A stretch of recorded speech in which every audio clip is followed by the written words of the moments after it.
Grant Morrison gave us the best-selling Batman book of all time, The X-Men, like the new Marvel era, probably the most definitive reimagining of Superman. He means a lot to pop culture, and I think he represents a fearlessness and pure creativity. If you're gonna talk to Grant Morrison, it's kind of incredible to have him interviewed by Gerard Way, who he writes about in his book, Meeting, and like those guys inspiring each other. It's really cool. Welcome to an evening with Grant Morrison.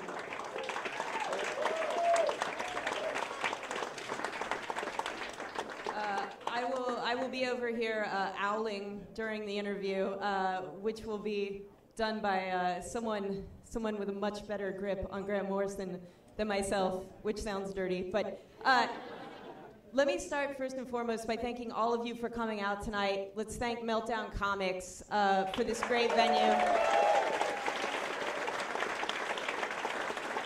Nerd Melt and Nerdist for providing the space, and also there are limited edition posters in the back by artist Dave Clock for this event. They're $10. You can pick those up as well. But without further ado, are you guys excited for the evening that's about to commence?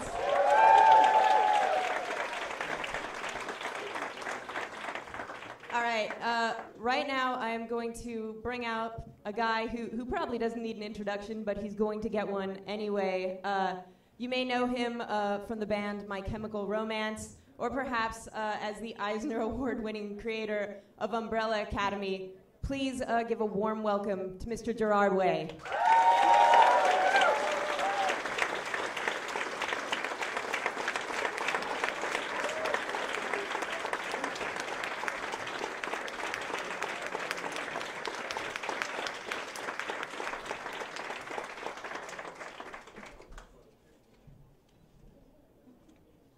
I have a whole bunch of notes that I made. I'm not this short, but I'm pretty short. Before I continue, I want to tell you guys a story, and the story takes place in 1999, and I'm in a hallway in DC Comics in New York City, kind of the big black building, and I'm standing there holding photocopies, wearing a black turtleneck with a Beatles haircut, and I'm waiting in the hallway, and I've paused there because I've heard that Grant Morrison is in the building, and he's about to come through this hallway to talk to his editors at Vertigo. And I'm just petrified because I'm a huge fan, but I also wanted to see him. Now, just some backstory really quick.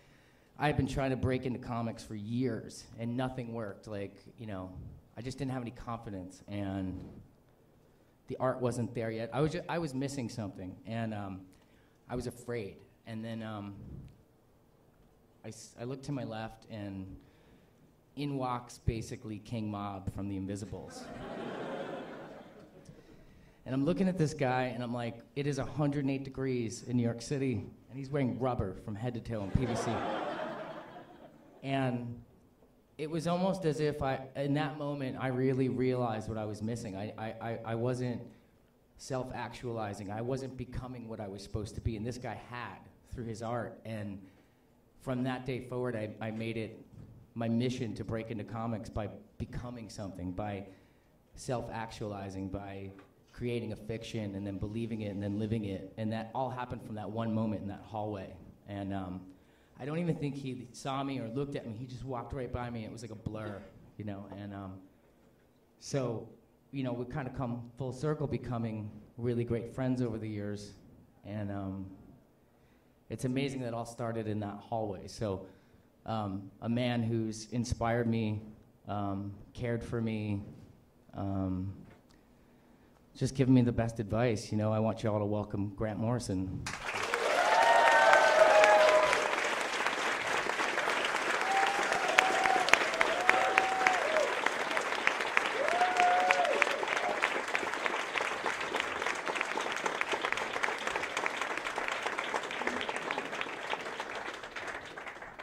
I totally noticed I made the sexy Beatle haircut in the turtleneck.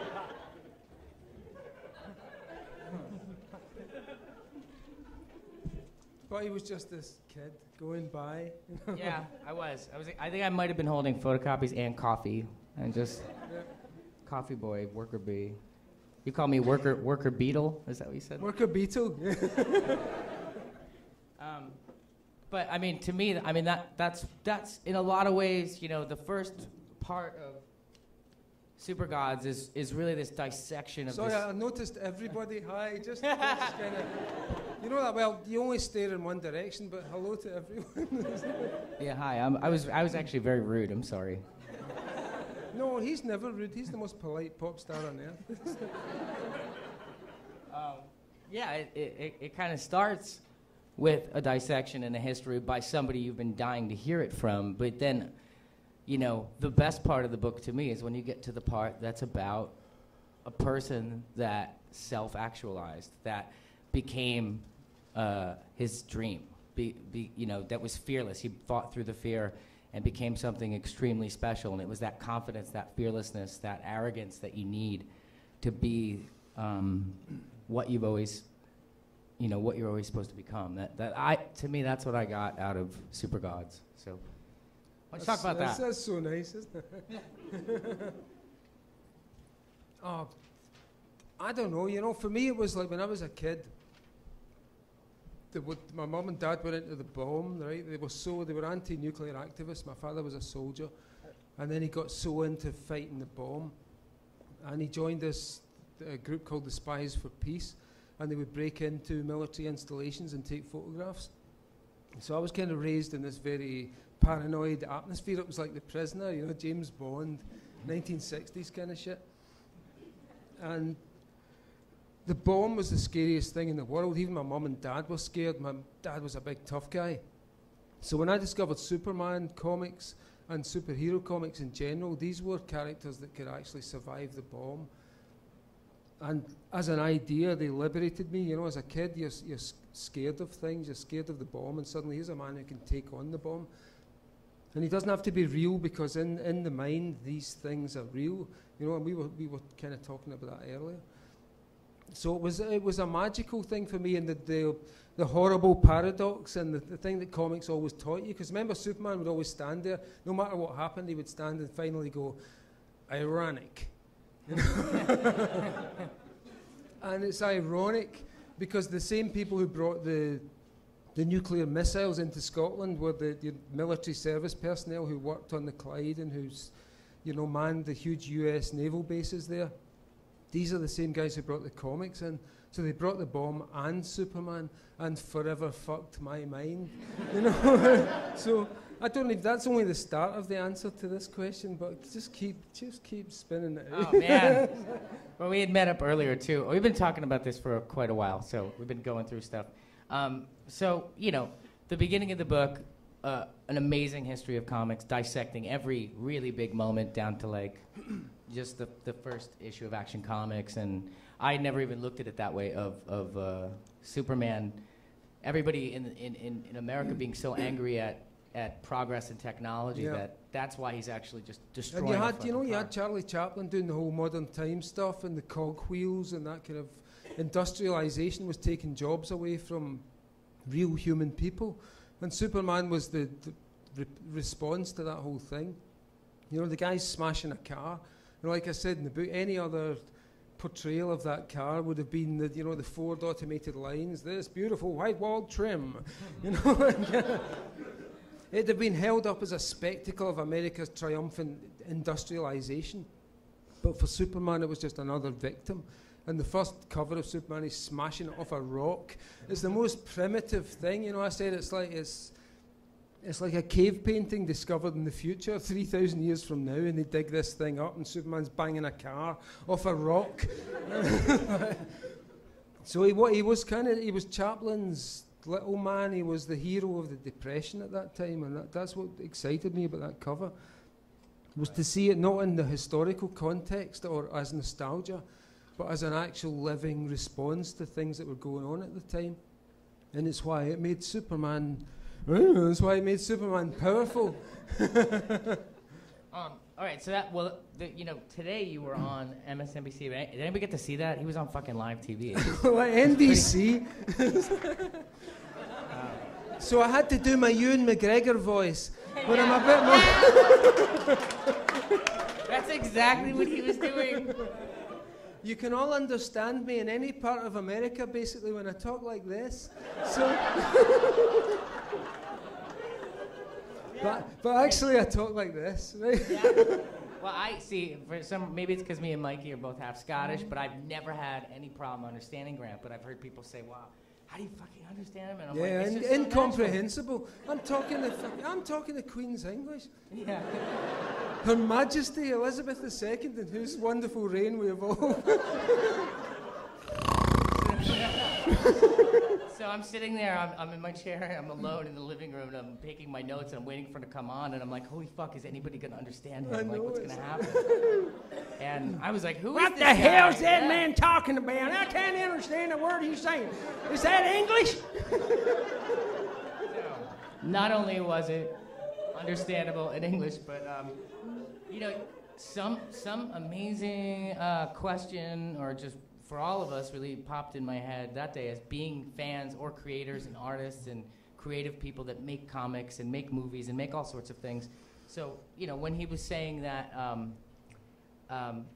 we look to these superheroes to get our moral code and our integrity and our courage, we actually use them as a basis. And then it made me think, well, if that's the case, and it actually is, like, pop culture is actually the new mythology. So if that's the case, like, what a crazy power that any of us wield. I had described it to him as it's almost like you're doing an ongoing series of the Bible that people are, like, getting this moral code from, and, you know, it's so... Yeah, I mean, you know, we were saying this. Like, a big part of the book is about the story we're telling ourselves right now, which is a really dark story, you know. It's kind of...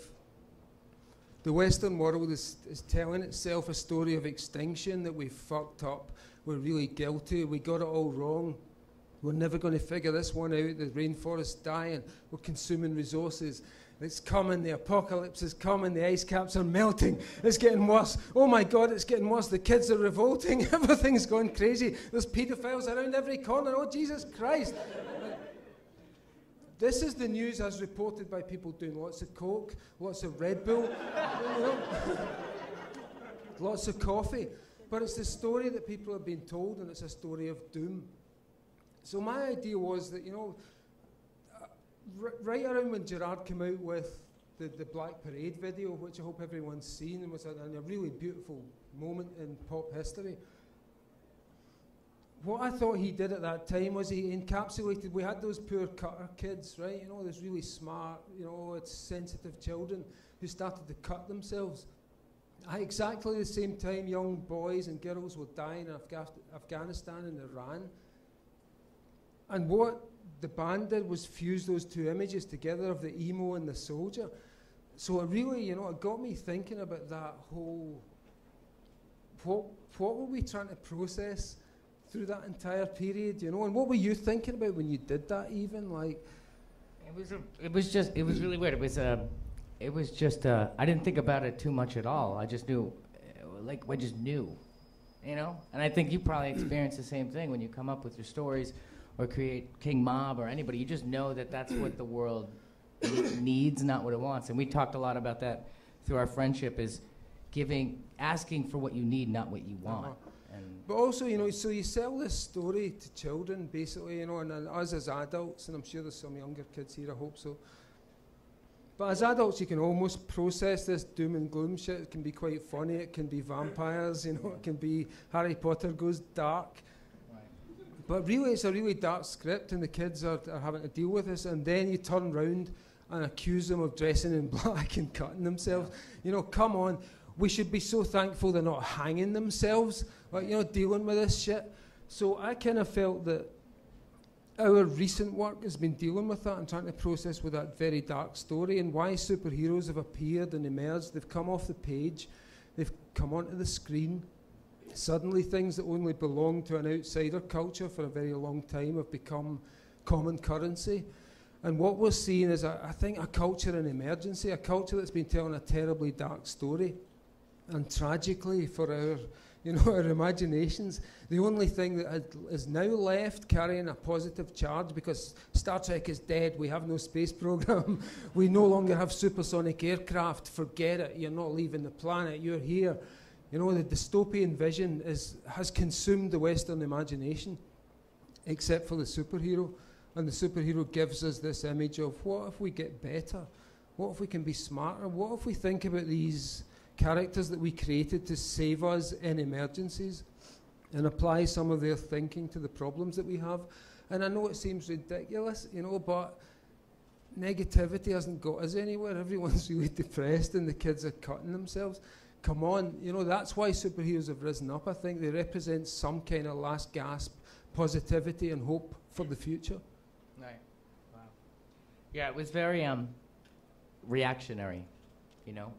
And I think that's kind of superheroes in a lot of ways too are very reactionary. The kind of superheroes, like Superman being born out of, you know, World War II tension and things like that. And creatively, we are in a lot of ways reactionary. And then the beauty of it is that after time, you stop being a reaction, you start being just very proactive, like creating something new, you know, or it's a reaction to what you've done before and things like that. And I think every case in Grant's life and career, it's a progression, you know. It was started as a reaction and then just became a progression, and now he's just progressed so far. So you mentioned something called the Human Project today. Oh on no, TV. the Human. I just love it. I don't know what it is exactly. It but should be the new Jack Kirby comic. The Human Project. Jack's back. Oh no! So what was why did I mention the Human Project? Oh well, my God! you referred. No, actually, I act like it was something that I need clarification for, but I don't. I mean, Yeah. you referred to this whole thing as a human project, you know, and something about, you know, being fans of something, be it from Buffy to Superman, anything else. The real diehard fans, I think there's almost a reason that they call us all disciples in a weird way, because I do think there's that connection of mythology that we almost take it so personally that when, you know, Spider-Man gets a new costume, everybody gets really fucking pissed off. Like, so I think that's why there's such an intense love and an intense hatred sometimes for really groundbreaking ideas with these characters, because it is, in a lot of weird ways, you know, and people are gonna hate me for saying this, religion or mythology. It's our guideline for in a weird way kind of how we act and what we believe. So that's something I've noticed, because one of the things me and Grant got along about right away when we first met, we had lunch in Glasgow and we were playing the Barrowlands, and I was so nervous that everybody in the band just watching me pace, and then I walk out, and then the two of them are standing there with a sports car, and Kristen's driving, and he's like opening the door, and he looks like the Joker, and he looks like super menacing, you know. But we go to that lunch, and one of the things we were able to gel on right away was an intense love and or hatred for what you've done, because it tells the truth or because it pushes a boundary. And Grant said something to me, and this is, I feel connected to everything. Grant said something to me at that lunch that nobody had ever said to me, and it was, he had said... Would you like sauce with that? Yeah. Sorry. No, it's fine, please, because I'm getting kind of heavy. So, but we did have haggis. That was the first time I had haggis, and it's not what you think. It's not that gross. I heard everybody go. No, is that gross? I've never eaten haggis. It was not bad. This is the shit we give to tourists. You know, it's like. He's like Indiana Jones, and we come in and say, no, honestly, it's sheep's guts, it's blood, and oatmeal wrapped in a sheep's stomach. You'll enjoy it. Meanwhile, we're eating fish and chips and it looked like taco meat. It looked like really well done taco meat. So, you know, so I got platinum white hair, and you know, I'm very intense, and he's, you know, we're talking about 9/11 and the band starting and stuff, and he goes, "Did you ever think about what was going on in that cockpit?" And this, you know, it's a crazy thought. Did you ever just think about what the energy was in that cockpit? I know that it changed your life. You feel horrible about this thing, and you're very angry about it. But did you for once think about it? And I never did. And it was the first time, no matter what it meant, it just made me think about it. And the fact that he made me think about that which was an extremely ballsy thing to say to anybody, I think. But I thought about it, and it was the very first time that I started to feel better about it, and I don't know why. And that's, I think, why we're so close. Our relationship started with such an intense question that maybe somebody that was a hyper-violent person would have been offended by. But our relationship started with him just asking me a really, really hard question, and me just thinking for once about it. And I think then I started to get happy in a weird way, in a good way. Like I started to let go of things. That's nice. So I have so many notes. No, I mean, it was a very horrible, intense situation at a very pivotal moment in human history, I think. And, it was, yeah. It was. It changed everybody, but I never thought about it that way, you know. Let's see. Look at all these notes. So never mind the notes. let's talk about drugs, because Let's talk about drugs. drugs. Come on. Let's just do it. Let's just get into it. You know, there's a You talk about drugs first. me. Oh man, you got me. Well, there's a myth about Grant that he's like, even though I've referred to him this way lovingly at times, maybe in the past, that he's like Tim Leary or something. That he's like this. He's like he's high right now. You know, like he's just I can see all your skeletons. Many of you will live forever.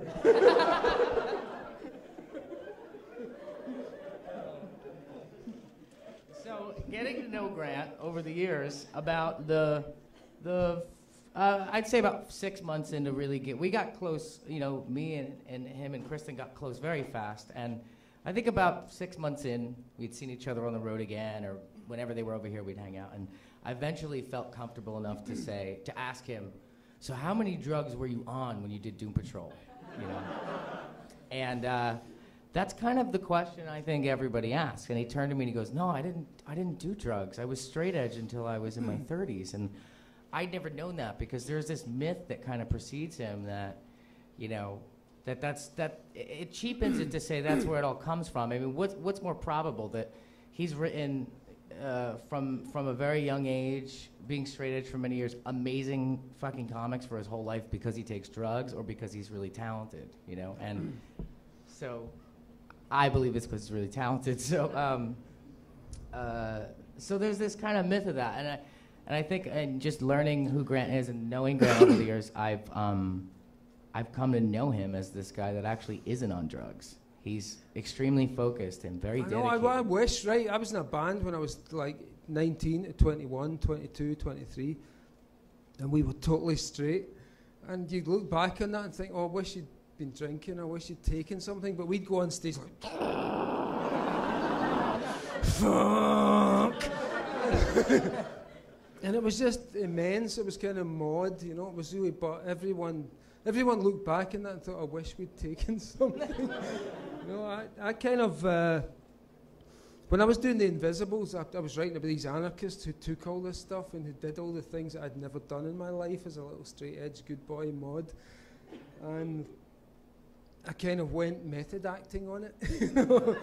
So if I had a transvestite witch character in it, then I had to become a transvestite witch and see what that felt like.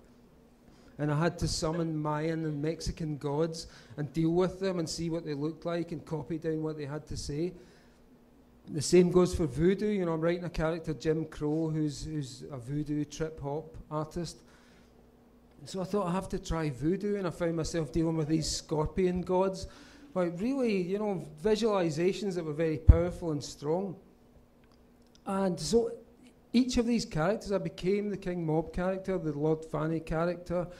You know, who else is in that book? You know Jack that Frost. see, I'd always been that kid. You know, Yeah, that was Jack me at Frost to 14 me years is old, the little working class. Fuck you, I'm smarter Right. than you are. You know, fuck you, I'm. Like I'm you'd the never bigger- yet met a transvestite. You were just still angry about them. for Yeah, some and it reason, you know? it was kind of horrific to him. But I was also, you know, the Mr. Six character, getting into middle age and still being cool, and the bachelor pad and the '60s music and the latest discs from Japan.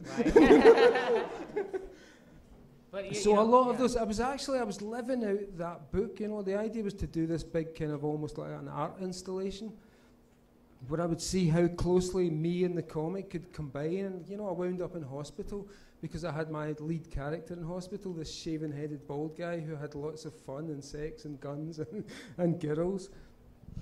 And so when he got sick, I got sick. And when he got well, I got well, and I found that I could put things in. And it was this very weird, I still don't know what it is. I urge other people to try this, you know. Yeah. Try and implicate your art in your life to such a degree that you can't tell the difference anymore. Right. And strange things start to happen. Reality becomes very plastic. And it seems as if you can press buttons in your little voodoo world, your little fictional creation, or your dance, or your poem, or whatever.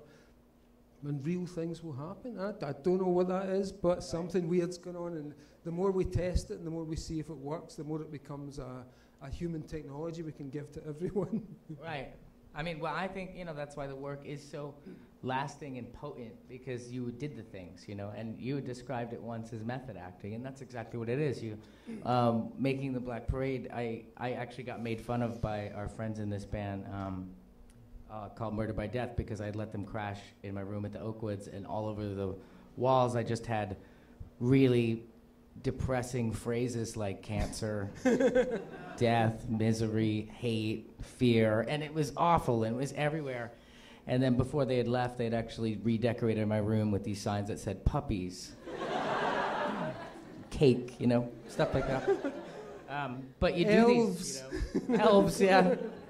So, you know, even, you know, I wasn't going to shave my head with bleaching of the hair, all that stuff. It's all this method acting that you do, you know, to get yourself to that place. And it's just a form of that method acting. He had to live that stuff, and that's why it's so amazing. Because the thing that's the best part about the Invisibles to me is that it's nonfiction. You know, it's a nonfiction work. It's semi-autobiographical. Yeah, I mean, work. We didn't blow up those places, you know. Maybe we should have, and things would have been better. But all the places, you know, I went to Australia. If King Mob's in Australia, then I'm in Australia. If I'm on the Sacred Mesa tripping with the Indian kid, then that's what's happening. That was all real, except we didn't blow them up. So let's see. How much time we got? I'm just curious. We have all the time 30 minutes. in the At least 30 world. minutes. Oh, at Before least the 30 Q&A. minutes. That's great. Oh, before the Q&A? Yeah. Holy shit. I thought the Q&A was going to happen. I know it's sooner like a than later. lifetime. How long have I been in hell? 5 minutes, Gerard Way. I mean, I have a lot of notes, but... Did anybody read that Alan Moore 1969 thing where Voldemort's like feeling up Mina? How hardcore is that? Voldemort. I haven't read it. Has anybody read that? I haven't read it. He just told me about it. Don't on the worry way about over. it. It's like, forget it. It didn't happen. Red light. So progressing so far ahead, reaching so far ahead that you actually end up ahead of things. The filth. Let's get to the filth, which is almost the answer, right? The filth. I'm coughing just as that. Somebody asked me very recently, Yes. but like a year ago, kind of like, what's your favorite? And about 4 years ago, I said Doom Patrol when I was working at Umbrella Academy, and over the years, going through my own shit, turning 30 and all that kind of stuff, and all the ugliness and the fear that hits you when you've done something. Now a year ago, somebody said, "What's your favorite?" I said, "The Filth." The Filth is my favorite, and I had a journalist once saying, he asked me, he goes, "What do you think of The Filth?" And I said, "I don't really know yet." And he goes, "Well, if you read it as if it was about a guy who's just really sad that his cat is dying, it'll make a lot of sense." And then I reread it, and I read it like that, and I was like, this really just is about a guy whose cat is dying. He's very sad. Yeah. And then he survives a suicide attempt, but he becomes homeless. But the thing that he does to dignify his entire life is to compose this huge epic story where he's at the very center of existence. And it's the saddest story of all. Right. And you explain The Filth as the come down, because there's always the come down to something like the you have Invisibles. to have the come down. You know, it's like the Beatles do the White Album, and it's really spare and kind of depressing and weird. So The Filth was that. The Invisibles was the high. It was living that dream, and then finally getting to the end of that dream, and it was really sordid. And you know, the Jarvis Cocker did this album called This Is Hardcore. Don't know if many of you guys know that thing. But it was about that, you know, the stale waterbed and the you know, the bachelor pad music and the creepy lava lamp lights. So I was kind of living that world, and I wanted out of that. And the Filth was the record of coming out of the Invisibles. It was the Come Down book.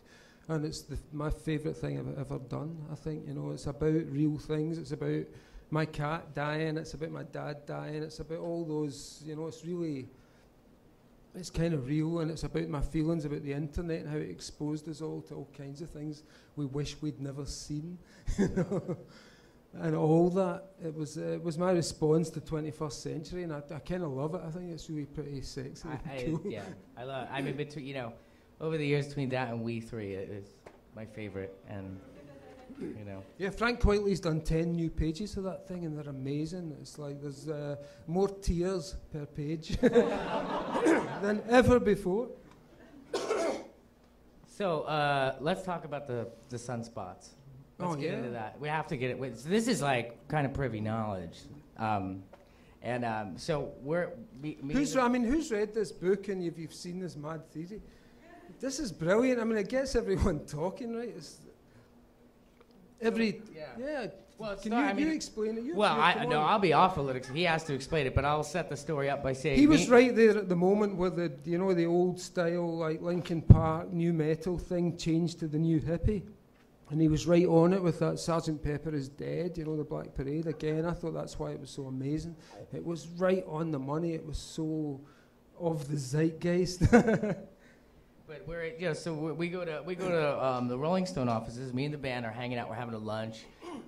Frank wasn't there. It was me, Mikey, and Ray. And we're talking, and everything's great. We're like charming the pants off them, and it's super fun. And we're trying to sucker a cover out of them and all kinds of shit like that. And but anyway, we're sitting there, and I just happen to start talking about Grant and sunspots and magnetism and turning into a hippie and getting and I'm trying to say, no, I mean, it's not like we become hippies or anything, but you got to understand, like... Well, I mean, not hippies. Yeah. the sunspots, every 11 years, it goes from hippie to punk, and you really got to understand, like... And then they're just, like, all sitting there stunned. They're like, you guys are full-on fucking hippies now. What happened to you guys? You know? And I was like, no, you have to hear Grant explain it. And I think which led to... when does that hit the stands, you and Rolling Stone? I have no idea. Like this month, I think. Yeah. I don't know. They've got pictures of my old band, you know, and these guys it'll freak them out. They've never been famous, and they should have been. Suddenly they're in Rolling Stone like 300 years after we were trying. But did he ask you about the sunspots? Yeah, but I'm suddenly an expert on this. It wasn't my idea. It wasn't his idea, but everything made sense when he explained it to me. So explain. Yeah, I'm really good at this, right? Listen to me. No, this guy Ian Spence come up with this amazing theory, which I read, called the Sekhmet theory, who's the Egyptian lion goddess of the sun, and what a beautiful image that is already. And he suggested that each 11 years the sun goes through these like 22-year cycles, and every 11 years is a solar maximum. And he said that basically it swings between, you know, the flares, read up on the science, because I'm dumb on this stuff, right? I researched it all for the book, and I wrote it all down really clearly, but there's no way I'm going to remember it tonight. But there is science to this. And every 11 years we reach this solar maximum. And basically what he said is you can track it in youth culture, because kids are really aware of the difference in the solar electromagnetic field. So he says, look for it in youth culture, and in Western youth culture. I know you can disprove this. You can look at it and wait. How does it apply to the East? How does it apply to times before teenage culture? But as a guide to teenage culture, it's really brilliant. So he says that it swings between two poles, and it's hippie on one side and punk on the other. And punk is like tight clothes, short hair, drugs that are speedy, you know, amphetamines, coffee, whatever. Songs are short, songs are violent, songs are about current events. Then you get this hippie thing where suddenly clothes get longer, men start to wear beards, the hair is longer, the songs are more free form and psychedelic. So he says, check out 1955, punk maxima. and you have the tight, short clothes, Juvenile Delinquents, Elvis Presley, 3-minute songs, cafe culture, the Beatles on amphetamines in the cavern, all those influences. 1966, 11 years later, you have the complete opposite. Baggy trousers, bells, kaftans, long-form music, expansive hippie drugs like LSD and, like mescaline, those kind of things. Take it forward another 11 years, 1977. Suddenly we go back to the punk maxima. Clothes get tight, songs get short, aggressive, angry. Suddenly people are using amphetamines again rather than psychedelics. Cocaine is back, methamphetamine is back. You get the Sex Pistols, you get the Damned, you get the Ramones, all those bands. Spin it forward again, 1988, you go back to a psychedelic maximum. And what you have is in Britain, we had the Stone Roses, we had baggy clothes back again, we had long hair. In America, you guys had grunge, the long hair, the psychedelic overtones of people like Nirvana and Soundgarden and all those bands. You can track it through. 1999, new metal, The Matrix, tight clothes, anti-authoritarian, no logo. Honestly, you just follow this thing. And Spence, the guy who came up with the theory, he didn't get past 1988, but his broad predictions of how it would look, he said it would be an imperial youth, and he called them stormers. And think of the image of the Matrix and of Neo, and at that time, the way the comedy went from being surrealistic.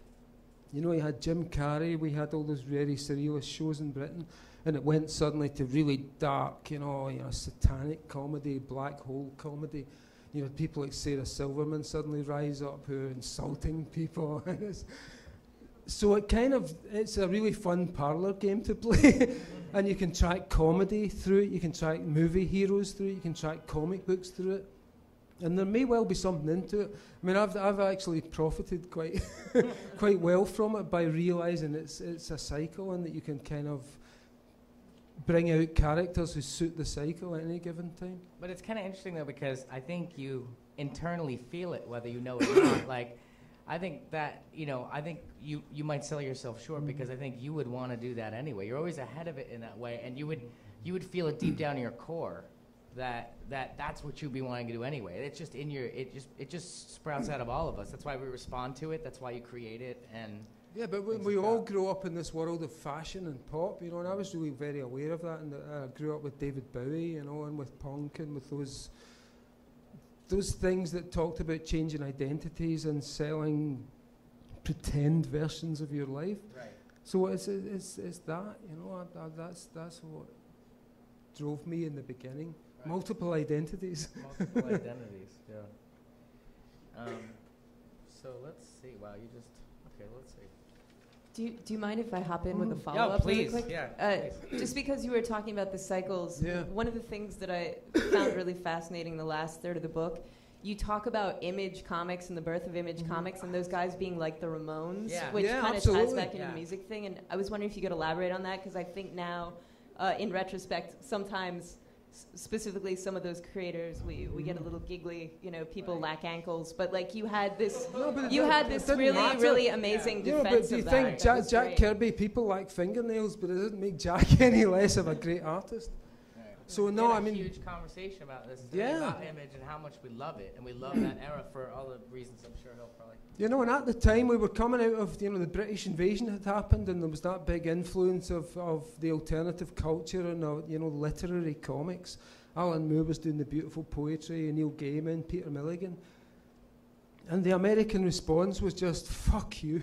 It's like, you think you're bringing this faggy eyeliner art school bullshit to America?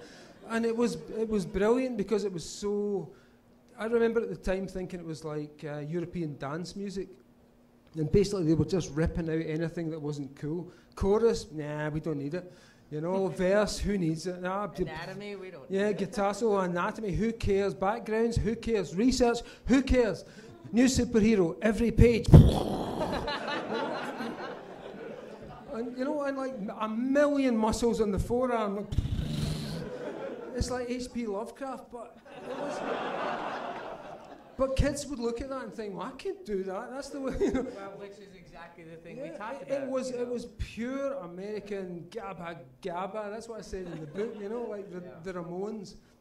But it was also coming out of the same Generation X, you know, River's Edge, America, where all those kids were just like, you know, suburban kids were like, what have you got? You know, no future.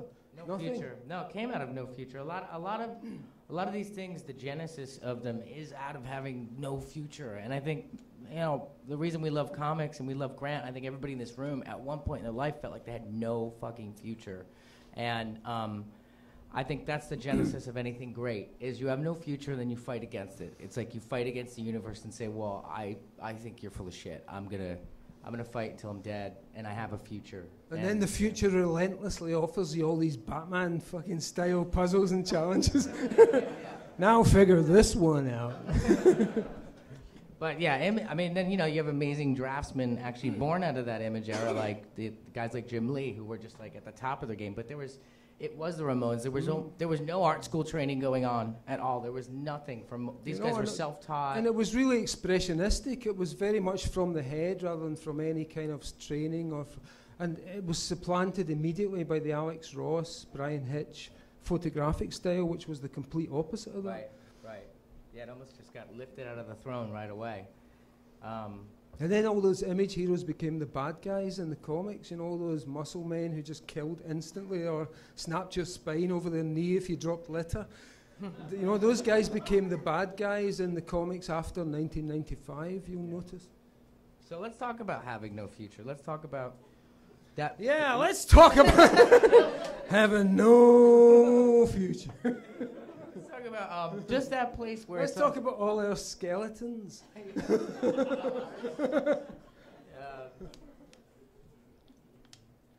Let's like the genesis of kind of stuff. Like, let's talk about your dad getting you a typewriter. In the book, you described this amazing scene where, you know, no matter how you felt about your parents later on, or even at that point, or it didn't matter. You were a teenager, you were pissed off, you were punk rock, but he still gave you a typewriter that said the world's waiting to hear from you. And you know, but up to that point, you had felt two things: probably no future and the fear, which are they're probably like brother and sister. No future and the fear. They hang out together. Well, no, the worst thing is it's not no future, it's just the future where nothing happens. And you're just in this room. And it gets greyer and greyer and greyer, and you eat the same dinner every day, and, you know, there's nothing happens. So, are we ready? How did I get out of that? Yeah, what was your trigger? I had triggers. What was your trigger? Comic books, that was it, you know. And that's why that spooky pregnant pause where you thought, oh my God, he doesn't know where he's taking us now. I got out of it with comic books. They taught me that words make a difference. And like you said, my father gave me a typewriter. So all tied in. If you're nuts enough, you can project a lot of pattern onto the universe, you know, and it makes it more interesting, exciting and sexy to live with. So my pattern was that if you become a writer, certain things might happen that will make your miserable little working class fucked up life better. And then my dad, who, you know, as I say in the book, he's a lovely man. He was a soldier. He fought in the war. He fought for people. He was a socialist. But he made me a pacifist. So as a pacifist kid, you have to develop very weird strategies at school, as you might imagine. You know, and I was weirdly enough, I wasn't bullied by anyone at school, but I found myself having to develop this storytelling ability. And so that's what it's about, and I'm sure that's what it was about for you. And when my father gave me a typewriter and it said, son, the world is waiting to hear from you, you know, it was this epic moment for me, and I felt I really had to live up to the responsibility of that typewriter. And it still sits pride of place in my fortress of solitude, you'll be glad to know. I think, well, for me, in a weird way, it started probably with Colossus from the X-Men, was a pacifist, and that was where I got that. But it's actually kind of crazy trying to go to middle school and high school as a pacifist because you just, you know, people rip your fucking head off. But also you got a lot of rage inside. You know, I had to go to martial arts to process out 20 years of this madness. Because my dad was a soldier and he dealt with things by just punching people out and standing back and, okay, you're dead, pal. For me, I had to talk to people and negotiate and deal with things and be a communicative person. I can get myself pretty much out of any fight. I think there's been numerous times where I've basically convinced somebody to not hit me, and it's always worked. So And I come from Scotland where basically everything is an invitation to a fight. You know, you just walk out of a store and you see something, what do you want? Fucking, you know, He came to Glasgow and I was with him and we're walking across the square and it's, Gerard Way's a wanker! And I was pretending I'm the Russian bodyguard. Well, keep away from Mr. Way, he's not willing to talk to you. And these kids are surrounding, fuck you, you're fucking useless and your brother's useless as well. They were at the show, the same kids. They were there. I think they were in the front row. And those were the fans. Those were the fans in Glasgow, Scotland.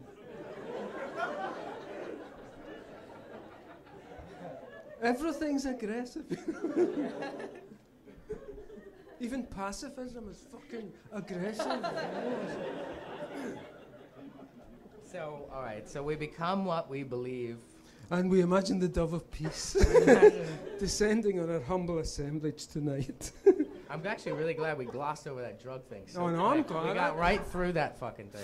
Drugs, I'm sick of it. You know, I know, people you just keep must saying be. I take all these drugs. You know, I I'm wish sick I'd of the taken drug all the questions drugs for me. ever. Yeah. Then it would be over. I wouldn't have to talk about this ever again. Right. It's like, yeah, you almost get upset that you were ever really honest about being blown out of your mind. You talk about it for 8 years and suddenly you're that guy and everything comes out of that and it's really weird, you know, but who cares? I watch these crows now, the crows, and it's like shamanism, the crows learn to fly, and so I'm kind of into that nature kind of stuff. Well, magic, I mean, you know. The crows! I'm a big crow fan, actually, anyway, myself. So, are they really remaking that with They've Bradley got Cooper? tremendous beaks. They do. Yeah, the beaks, they can pick up I mean, wires. we're in and Hollywood. if you get a crow, they pick up wires and they write out basic hymns. Really? No, crows are super intelligent. They've got this pod, this thing in their head. Not that. Some scientists here will absolutely confirm what I've got to say. I don't doubt you. I don't doubt you. No, crows have got this module that takes the place of the human neocortex. So they're really these super organised, really smart birds, and we watch them doing their thing outside, and that's worse than drugs, you know. And they train the little ones to eat smaller birds and things, but you watch them learning how to fly and stuff.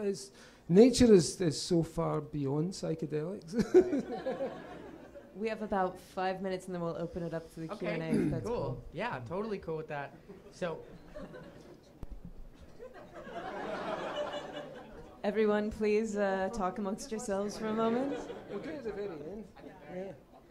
So we're going to talk about magic really quick one last time. We're going to open up to you guys. I'm going to say, or maybe we should save it. We'll talk about magic. We'll do Q&A now to buy us 5 minutes talk. at the You end. know, everyone's sat for a long time listening, so thank you. Yeah. Thank you guys. There's a gentleman out there with a microphone somewhere in this vast swarm of people. So if you want to ask a question, go ahead and raise your hand. Not all at once. There's definitely someone up front for sure. Here it comes. There's a gentleman right in front of you. Let's start with him and we'll move our way up. Hey, how's it going? Yeah. That is my old roommate from Chicago. Yeah. Seen in a decade. I know. Yeah, it's totally crazy. You look great, by the way, and all that Magical stuff. realism happening. Everything connects. No, it's awesome. Yeah. No, but seriously, I was wondering, when is Final Crisis 2 going to come out? Never. There will be no final. Come on, it's fucking called Final. Well, I don't. No, see, that was my joke and everything like that, you know, like. Final Crisis 12. Yeah. No, but I love Final Crisis, by the way. I'm glad you love it. I mean, I love it too, but. And but very quickly. Oh no, he's my security blanket. Without Gerard, that was it. It was the story, you know, and it was kind of, we wiped out the plot and character and everything, and you know, that was it. No, but it's interesting to hear you talk about Image Comics, because seriously, one of my all-time favorite comic books is Doom Force, and I was always kind of bummed out that you never like revisited those characters or anything like that. Even though I know it was like a one-off. It was a loving tribute, and once the love had been expelled, all I had left, all I had was hate. But Tom Pyre and I sat one night, and he came up with all these names at the back. You remember it was like Tree, TM. Shasta the Living Mountain. Yeah, everything, but we just come up with all these stupid names like Nut Job, TM, like Tree, Table, TM, and then TM. There's a guy up here in a black shirt who had his hand up. Really random story. That guy actually got me reading Grant Morrison's JLA run. Wow. That is very surreal. Cheers to you. Anyway, sorry. Yes. Strange. Yes, Okay. it all connects. I'm totally right, and you can all go home now. Grant and Yes. Gerard, thank you for coming to Southern California, Meltdown. Where do you know, like, where to draw the line in doing your own writing? I mean, you've observed that you're able to cause changes in the world. I mean, how does that kind of fear affect you, or? No, I just anyone can do it. You know, these things happen or they don't happen. Some work that you do doesn't have any effect at all. It's magic. It's intent. You know, that's what it's all about. And some things are just entertainment. You know, and some things like obviously The Invisibles or All-Star Superman was very much here's a solar hero. Here's how it feels. This endlessly recurring story. So it depends on what you're trying to get across. Simple. It's instinctual. Do you find that too, that having an impact on stuff actually starts to become like a drug in a weird way? You don't become afraid of it. You actually just say, well, I want to have more, I want to have more, I want to have more impact. It's not about having power, on but what, like youth culture, anything. no, it freaks me out. It's getting creepier and creepier because people are buying into this book, you know, and it seems to be doing very well. And honestly, I find it really strange. I just live in the country and I watch crows. And I like to see the clouds going, so it's kind of weird, but you know, it's interesting to dance with the demon that is media culture. Hi. Rarely has like one writer opened my mind up in so many different ways and so repeatedly. One of the ways and one of the things that actually was most incredible for me was at the beginning of the second volume of The Invisibles, when the group went through sort of the intentional personality shift. Yeah. Everyone took on a different role. You've already alluded to the fact that you throw yourself or you cast yourself as many of the characters in your writing, and that becomes a very real thing for you. Mm-hmm. Do you find that you have a very strong sense of self that you latch onto in your writing, or do you find that every day when you wake up you wonder who you're going to be from moment to I'm moment? just so absolutely rooted to who I am, unfortunately. You know, I'm very self-aware. It's really kind of annoying. You know, it's hard to ignore certain signals from life. So no, I'm super self-aware, and that's why I chose deliberately to try and use myself as an empty canvas during that Invisibles period in particular. But even with Batman and Superman, you know, when I'm doing the Batman stuff, I'm running up the hill and trying to be as much like Bruce Wayne as possible, which is less and less with each passing year. But you know, yeah, I try to learn from them. That's what they are for me, and I think that's what they are for all of us. These are living ideas that carry very powerful charges, and I think they can refresh and enlighten us in ways that, you know, maybe religion once did, and these characters can do without us having to believe in them. There was someone at the back I saw. Yeah, hi. My question was, what are the chances of maybe one day getting a Doctor Who Grant Morrison episode?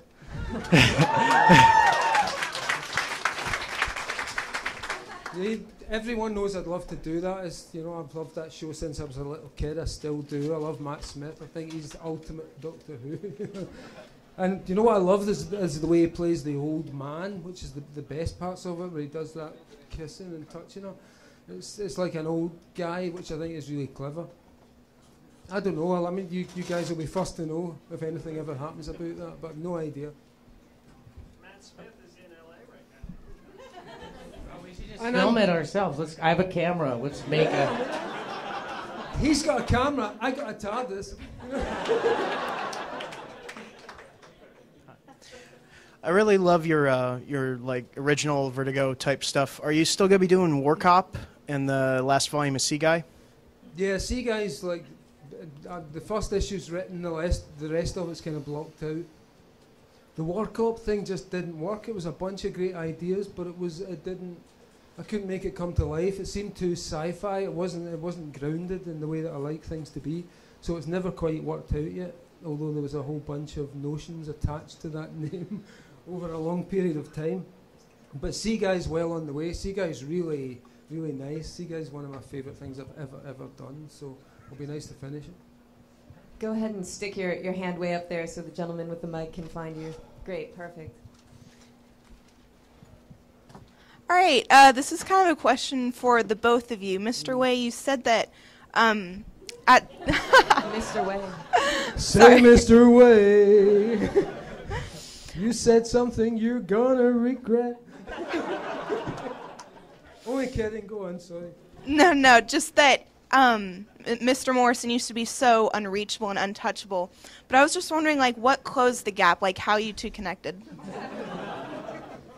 What were you? Where? What? Where I? Were he? I don't. There was just a mutual, I think, admiration for each other's work. You know, he didn't even yet know about the hallway incident. I just spoke about him in a Spin interview, and then I came to find out that he was a fan of Parade, and we just met up. And we honestly, we really got on. You know, some people you just get on with, and you end up hanging around with. And you know, I really got on with Mikey and the other members of the band, and we became really good friends. Yeah. It's very simple. it was very quickly Meeting of the minds, and we were into stuff that we could talk about, which was good. Yeah, like it turned into a family. You know, that's been the most amazing thing I think about what's happened to the band, and with Grant and Kristen, like all of us just kind of became this really cool, like hippie family. I don't know. And I'm Uncle Fester now. It fucking had to happen in the end. So I don't know. Were you unreachable though? Was that the thing about him? Yeah, I really try to be unreachable. I have no email. I never look at email. I don't have a phone. And my wife, Kristen, does all this really heavy work on the communications network, and I do not. So no. I believe there was a gentleman in an Ed Brubaker-esque hat who had a question. Oh. That's all I could see was the Brubaker-esque hat. Hi. Okay, so the car-smashing Superman, how does he become stately all-star Superman? What does he learn along the way? Oh, come on, what are you asking me for the next 20 years of plots? It's the same person. It's Superman. He loves us all, but when he's a younger man, he expresses that in a much more fauvist or Dadaist way, shall we say. He has an attitude to machines which is almost sculptural. He likes to bend and twist. So, no, it's about that guy. The journey may not necessarily be part of it, but yeah, it may well be. I'm not going to tell you all this. Look, he's looking for season 2 shit. all of the above. I had 2 questions. One, over here in the dark. When I was talking to Doc Hammer at Comic-Con, and I was asking why he didn't promote his band Web. So I was wondering if you guys ever thought about doing a musical project with a bunch of other creators like that. Who us? Yeah. You guys have all been in bands. We've never talked about it. In fact, No, I hate music and everything to do with it. It's really crazy. I guess because we've been friends now, it seems like, I think, 5 years, but we've had so much else to talk about that we actually don't. The only time we talk about music is we talk about bands that we both love, like Pulp or Stone Roses and bands like that. We've actually never talked about it. In fact, I learned before the book, but only probably a year before the book came out, that he had bands and stuff. I just never even knew that about him because I guess it's something we never talked about. And the other night was the first time I ever heard him play guitar and sing, and it was the fucking coolest thing ever. And I know I'm building it up now, but that was he bought me a guitar just because of this thing, and now I feel as if I have to do something. Yeah, I literally, so we should keep going to questions, but I bought him a guitar because I was so moved by what he did that night, and my daughter loved it. So you guys gotta check it out, but we gotta... Yeah, let's take a couple more questions. Actually, a good follow-up on this is... He needs no microphone. Here you go. Long-time listener, first-time caller. Hi. Talk to us a little bit about how your musical influences play into how you structure your scenes, sometimes how you structure your comics? Because I know you're very conscious of rhythm, you're very conscious of melody as you manage to transcribe that from the musical field to paper. Yeah, I've always thought of comics as music on paper, and you can kind of structure stories like songs. And it's the idea of always ending on the same chord or the same key. So you find an image that you can repeat through the whole issue. Particularly recently in the Batman and Robin thing with Kathy Kane, the entire story was actually written as a song. So you have a verse, and then you have a chorus, then you have a middle eight, which is done in the style of Alberto Breccia, the Argentinian artist. Then you go back to the chorus, and then there's a final verse, and the story's over. So all of these things, yes, it's always been in my head. I listen to music when I'm writing. I'm feeling the beat when I'm writing those stories, and the voices are going along to the beat. The voices are kind of rapping along. Yes, gentleman back there. Oh, it's sweating now. It's like the Beatles in the cavern. It's like yeah. Hey, Grant, this is a very fanboy question, but one of my favorite characters you ever created was Zorn for New Zorn, X-Men. lovely Zorn. And he turned out to be such a he But that's what I'm curious about. Never trust gurus. That's all I'm telling you with that one, man. Well, don't trust any of this crap. You taught me that at a very young age because it broke my heart because he was such a good person at his core and he had such a good soul. And but that was Magneto's true self, was that good person, and I kind of thought it was very faithful to the character because he was suppressing all that in his attempts to take over the planet.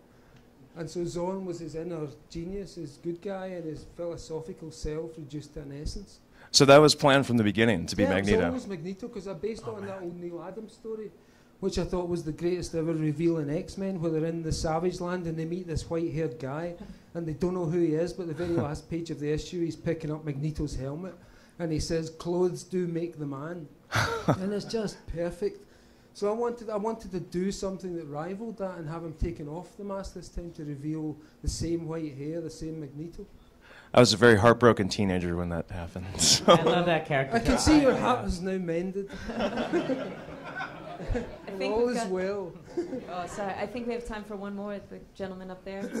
No pressure. Hey. No pressure. Hey. Final question. Well, this question actually inspired by what you were saying early in the talk of superheroes being like the one beacon of hope in this really nihilistic time, and then kind of playing that with the tagline for Final Crisis of "The Day Evil Won." Yeah. Was that like an attempt to kind of rid superhero comics of the the constant trend towards darker and darker stories? Like, okay, let's just have evil win for once, and now we can have that out of the way. Was that the intention there? I wasn't trying to, blow the horn for anything, but I did want to suggest that maybe there was a way of, our duty was to tell better stories and to inspire people, because honestly, what we got left? Superhero comics? Superhero movies, that's pathetic. Why are there no national myths? Why is there nothing as big as that? We're reduced to picking up these 4-colour things, these flat, two-dimensional, ridiculous images in order to give ourselves hope. It's beautiful, but I wasn't trying to force anyone into any kind of engagement with that other than what I wanted to do. I don't know about other comics. They've got their own agendas. They've got things to say. And it's that was my thing about that. We got to tell better stories. We got to start cheering kids up. We got to say it's possible, and allow them to do these things. The same way the Flash told me it was possible to move at the speed of light and run across the waves, which I can now do.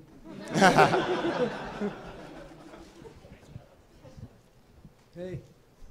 All right. So I think you guys had. Yeah. So, please, everybody, give a hand to Blair. He's done an amazing job.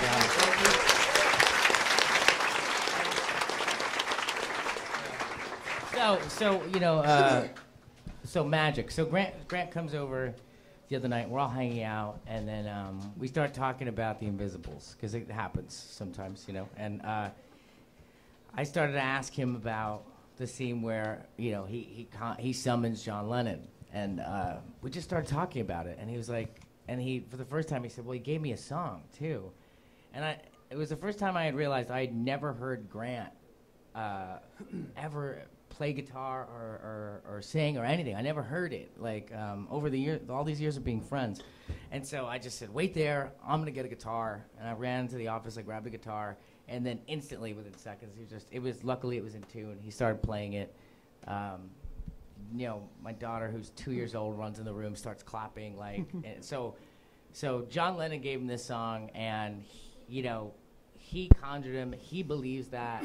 I saw a 2-year-old react to it. I believed it. I believe anything anybody believes, and I think you should hear the song. So no, really. I thought, what can we do tonight that's really stupid, and that I haven't done before? As Gerard said, this was before I did The Invisibles. I decided to treat John Lennon as a god, and I did ceremonial magic because I thought I'll test these techniques. I've seen that they can conjure things that look like images of demons or gods. What if I do someone that I know for sure is not a god? It's just something I made up. So I surrounded myself with Beatles albums, like a magic circle. I wore my paisley shirt and I had my Beatle boots on and the Rickenbacker guitar. And I played Tomorrow Never Knows on a loop. And I conjured John Lennon the way that you would conjure a medieval demon or god. And basically what I did was take everything out of the room that wasn't Lennon, and suddenly this visualization of a gigantic chiming head of John Lennon, as it appears in the first Invisibles book, was right there in my room. Everything in the room contributed to the idea of Lennon himself was present. And he gave me this song, and I played it to him the other night. So, so I thought, wouldn't it be the most ridiculous thing to end on this song? And so honestly, if I fuck up, just please be nice to me. Yeah. And my voice is not what it was when I was 21, but I'm going to do this because this was John Lennon shit. As it happened, recorded.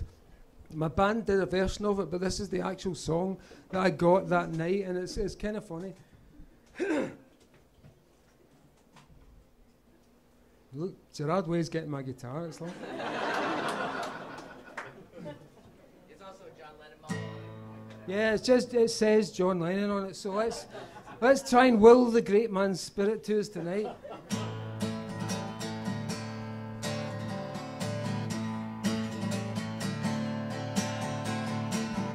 Keep taking the pills. Keep reading the books. Keep looking for signs that somebody loves you. Keep walking the dog. Keep taking the drug. Keep looking for signs that somebody loves you. 1 and 1 makes 2 if you really wanted to. Talking about love. I'm talking about love. Keep watching the skies. Just a word to the wise. When will you realize that somebody loves you? Somebody loves you. 1 and 1 makes 2 if you really wanted to. Talking about love. I'm talking about love. All I wanted to be. All I wanted to be, yeah, was a Beatle like you. John Lennon like you. John Lennon like, John Lennon like, John Lennon like, John Lennon like you. John Lennon like you. Oh, John Lennon like you.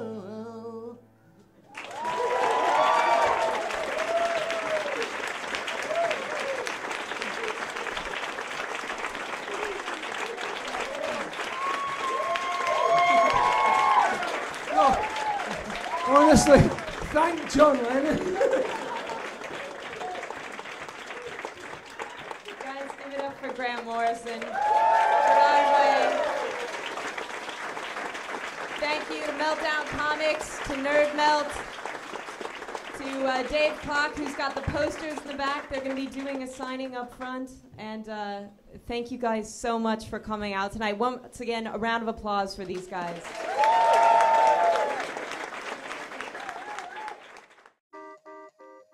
There were so many people packing the house. Questions are great. The energy in the room was amazing. The whole atmosphere was great. The audience was connecting. Everyone was involved in it. It was fantastic. It felt really good.